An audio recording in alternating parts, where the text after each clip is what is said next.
ಕರ್ನಾಟಕದಲ್ಲಿ ಯಾರಿಗೆ ಎಷ್ಟು ಸ್ಥಾನ? ಎರಡು ಪಕ್ಷ, ಎರಡು ಇನ್ಸೈಡ್ ಮಾಹಿತಿ ರಿವೀಲ್. 28ರಲ್ಲಿ ಮೇಲುಗೈ ಸಾಧಿಸುತ್ತಾ ಕಾಂಗ್ರೆಸ್. ದೇಶದಲ್ಲಿ ಒಟ್ಟು 7 ಹಂತಗಳ ಲೋಕಸಭಾ ಚುನಾವಣೆಯಲ್ಲಿ ಈಗಾಗಲೇ 6 ಹಂತಗಳ ಮತದಾನ ಮುಗಿದಿದ್ದು, ಇನ್ನು ಕೇವಲ 1 ಹಂತದ ಮತದಾನ ಬಾಕಿ ಇದೆ. ಜೂನ್ 1ರಂದು 7ನೇ ಹಂತದ ಮತದಾನ ಮುಗಿದ್ರೆ ಜೂನ್ 4ರಂದು ಅಂತಿಮ ಫಲಿತಾಂಶ ಪ್ರಕಟವಾಗುತ್ತೆ. ಆದ್ರೀಗ ಕರ್ನಾಟಕದಲ್ಲಿ ಯಾವ ರಾಜಕೀಯ ಪಕ್ಷ ಎಷ್ಟು ಸೀಟುಗಳನ್ನು ಗೆಲ್ಲುತ್ತೆ ಅನ್ನೋ ಚರ್ಚೆ ಜೋರಾಗಿದೆ.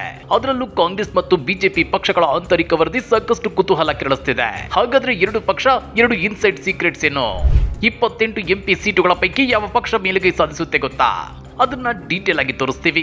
ಆದ್ರೆ ಅದಕ್ಕಿಂತ ಮೊದಲು ನಮ್ಮ ಚಾನಲ್ ಅನ್ನು ಸಬ್ಸ್ಕ್ರೈಬ್ ಮಾಡ್ಕೊಳ್ಳಿ, ಹಾಗೇನೇ ಪಕ್ಕದಲ್ಲಿರೋ ಬೆಲ್ ಬಟನ್ ಅನ್ನು ಪ್ರೆಸ್ ಮಾಡಿ. ಕರ್ನಾಟಕದಲ್ಲಿ 2 ಹಂತಗಳ ಲೋಕಸಭಾ ಚುನಾವಣೆ ಮುಗಿದು 22 ದಿನಗಳಾಗಿವೆ. ಎಕ್ಸಿಟ್ ಪೋಲ್ ರಿಸಲ್ಟ್ ಬಿಡುಗಡೆಗೆ ಇನ್ನು ಕೇವಲ 2 ದಿನ ಬಾಕಿ ಇದೆ. ಇಂಥ ಟೈಮಲ್ಲಿ ಕಾಂಗ್ರೆಸ್ ಮತ್ತು ಬಿಜೆಪಿ ಆಂತರಿಕ ವರದಿ ಈ 2 ಪಕ್ಷಗಳಿಗೆ ಎಷ್ಟೆಷ್ಟು ಸೀಟುಗಳು ಬರ್ತಾವೆ ಅನ್ನೋ ಮಾಹಿತಿ ರಿವೀಲ್ ಮಾಡ್ತಾ ಇದೆ. ಈ ಇಂಟರ್ನಲ್ ರಿಪೋರ್ಟ್ ನಿಂದ ಒಬ್ಬರಿಗೆ ಖುಷಿಯಾಗಿದ್ರೆ ಮತ್ತೊಬ್ಬರಿಗೆ ಟೆನ್ಷನ್ ಶುರುವಾಗಿರೋದಂತೂ ಸತ್ಯ. ಅದರಲ್ಲೂ ಬಿಜೆಪಿಗೆ ಬಿಗ್ ಶಾಕ್ ಕಾದಿದೆ ಅನ್ನೋ ಮಾತುಗಳು ಕೇಳಿ ಬರ್ತಿವೆ. ಯಾಕಂದ್ರೆ ಕರ್ನಾಟಕದಲ್ಲಿ ಬಿಜೆಪಿ ಮತ್ತು ಜೆಡಿಎಸ್ ಚುನಾವಣಾ ಮೈತ್ರಿಯನ್ನ ಮಾಡಿಕೊಂಡಿದ್ದು 28ಕ್ಕೆ 28 ಸೀಟುಗಳನ್ನು ಗೆಲ್ಲುವ ವಿಶ್ವಾಸ ಇಟ್ಟುಕೊಂಡಿದ್ರು. ಆದ್ರೀಗ ಬಿಜೆಪಿ ನಾಯಕರ ಕೈ ಸೇರಿರೋ ಆಂತರಿಕ ವರದಿ ಪ್ರಕಾರ ಜೆಡಿಎಸ್ ದೋಸ್ತಿ ಬಿಜೆಪಿಗೆ ದಕ್ಷಿಣ ಕರ್ನಾಟಕದಲ್ಲಿ ವರ್ಕೌಟ್ ಆಗಿದ್ರೆ ಉತ್ತರ ಕರ್ನಾಟಕದಲ್ಲಿ ಭಾರಿ ನಿರಾಸೆಯಾಗಿದೆಯಂತೆ. ಇದು ಬಿಜೆಪಿ ಹೈಕಮಾಂಡ್ ನಾಯಕರಿಗೂ ಕೊಂಚ ಅಸಮಾಧಾನ ತಂದಿದೆ.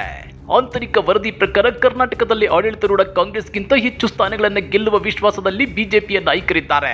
ಆದ್ರೆ ಆ ಟಾರ್ಗೆಟ್ ಅನ್ನು ರೀಚ್ ಆಗುವುದಿರಲಿ, 2019ರಲ್ಲಿ ಪಡೆದ ಸ್ಥಾನಗಳಿಗಿಂತಲೂ ಕಡಿಮೆ ಸ್ಥಾನಗಳು ಬರಬಹುದು ಅಂತ ಆಂತರಿಕ ವರದಿ ಹೇಳಿದೆ. ತಮ್ಮದೇ ಆಂತರಿಕ ವರದಿ ಪ್ರಕಾರ 17 ಲೋಕಸಭಾ ಕ್ಷೇತ್ರಗಳನ್ನು ಗೆಲ್ಲುವ ವಿಶ್ವಾಸದಲ್ಲಿ ಬಿಜೆಪಿ ನಾಯಕರಿದ್ದು 5 ಕ್ಷೇತ್ರಗಳಲ್ಲಿ ಭಾರಿ ಪೈಪೋಟಿ ಇದೆಯಂತೆ. ಅಲ್ಲಿ 50-50 ಚಾನ್ಸಸ್ ಇದೆ ಎನ್ನಲಾಗಿದೆ. 6 ಕ್ಷೇತ್ರಗಳಲ್ಲಿ ಬಿಜೆಪಿ ಗೆಲ್ಲೋದು ಕಷ್ಟ ಅಂತ ಆಂತರಿಕ ವರದಿಯಲ್ಲಿ ಹೇಳಲಾಗಿದೆ. ಜೆಡಿಎಸ್ ಸ್ಪರ್ಧಿಸಿರೋ 3 ಕ್ಷೇತ್ರಗಳ ಪೈಕಿ 2ರಲ್ಲಿ ಗೆಲ್ಲಬಹುದು ಎಂಬ ವಿಶ್ವಾಸವಿದ್ದು 1 ಕ್ಷೇತ್ರದಲ್ಲಿ 50-50 ಚಾನ್ಸಸ್ ಇದೆ ಎನ್ನಲಾಗುತ್ತಿದೆ. ಕಾಂಗ್ರೆಸ್ಗೆ ಹೊಸ ಹುಮ್ಮಸ್ಸು, 14+ ಸೀಟುಗಳ ಗೆಲುವು ಪಕ್ಕ. ಬಿಜೆಪಿ ಆಂತರಿಕ ವರದಿ ಅವರ ಪರವಾಗಿದ್ರೆ ಇತ್ತ ಕಾಂಗ್ರೆಸ್ ಆಂತರಿಕ ವರದಿ ಕಾಂಗ್ರೆಸ್ ಪರವಾಗಿದೆ. ಕರ್ನಾಟಕದಲ್ಲಿ ಬಿಜೆಪಿಗಿಂತಲೂ ಉತ್ತಮ ಸಾಧನೆ ಮಾಡುವ ವಿಶ್ವಾಸವನ್ನ ಆಂತರಿಕ ವರದಿ ಕೈ ಸೇರಿದ ಬೆನ್ನಲ್ಲೇ ಕಾಂಗ್ರೆಸ್ ನಾಯಕರು ಅತಿಯಾದ ಆತ್ಮವಿಶ್ವಾಸದಲ್ಲಿದ್ದಾರೆ. ಕಳೆದ ಬಾರಿ ಗೆದ್ದ 1 ಸ್ಥಾನದ ಬದಲಾಗಿ ಬಹಳಷ್ಟು ಕ್ಷೇತ್ರಗಳನ್ನು ಗೆಲ್ಲುವ ವಿಶ್ವಾಸ ಕಾಂಗ್ರೆಸ್ಗೆ ಬಂದಿದೆ.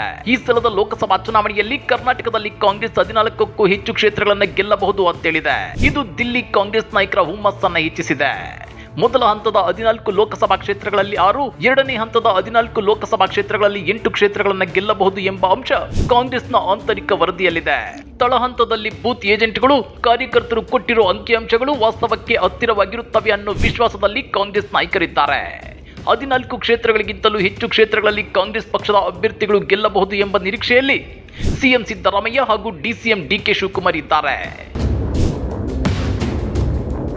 ಹಾಗಾದ್ರೆ ನಿಮ್ಮ ಪ್ರಕಾರ ಕರ್ನಾಟಕದಲ್ಲಿ ಯಾವ ರಾಜಕೀಯ ಪಕ್ಷ ಎಷ್ಟು ಸೀಟುಗಳನ್ನು ಗೆಲ್ಲುತ್ತೆ?